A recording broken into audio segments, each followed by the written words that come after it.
Service in Fort Worth has issued a severe thunderstorm warning for north-central EAS County in north-central Texas, southwestern Parker County in north-central Texas, eastern Palo Pinto County in north-central Texas, until 5:45 p.m. Central Daylight Time.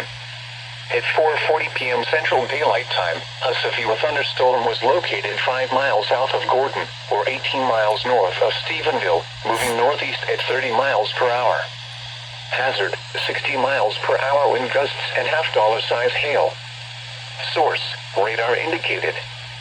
Impact, hail damage to vehicles is expected. Expect wind damage to roofs, siding, and trees.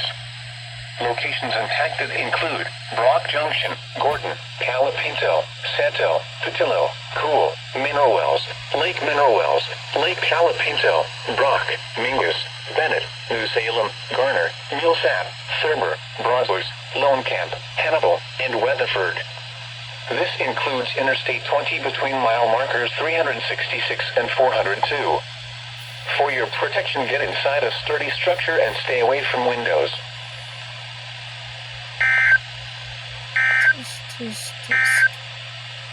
The severe thunderstorm warning for northwestern Somerville County is canceled.